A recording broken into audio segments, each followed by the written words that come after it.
দুজনের মধ্যে ঢুকতে কি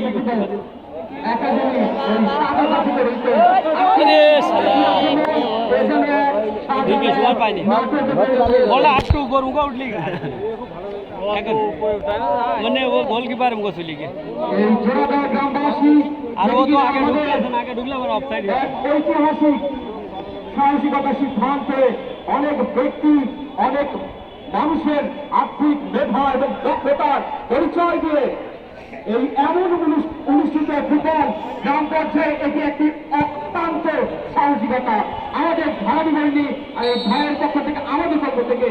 বৃদ্ধি ভাই স্বীকার করা যেতে পারে ভাই, এটা অসাধারণ একটি ম্যাচ।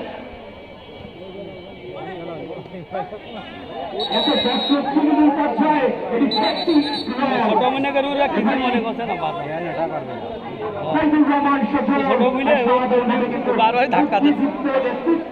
আজকের এই ম্যাচটি সেমিফাইনাল ফাইনালের লড়াই অনেক অনেক চাপ থাকে এই ধরনের এই ম্যাচে, অর্থাৎ তিনি কিন্তু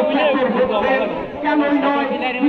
ফুটবলের জন্য কিন্তু এই রেফারিকে দারুণভাবে ভূমিকা রাখতে হয়। রেফারি সাইদুর রহমান সজল দারুণভাবে বিভিন্ন অঞ্চলে বিভিন্ন টুর্নামেন্টে তার প্রতিনিধিত্ব রেফারির জন্য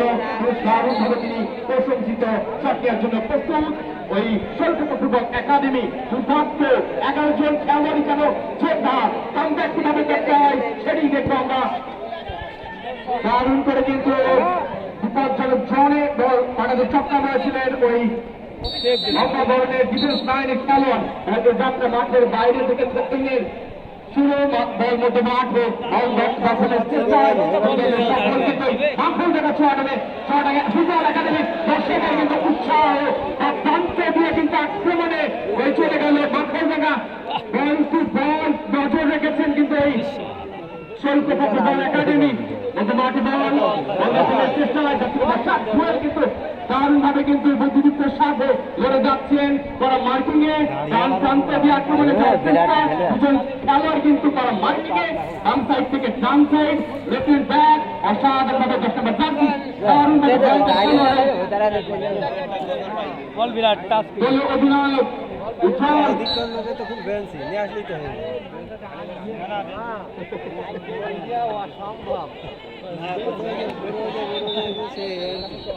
অফসাইড ধরে তো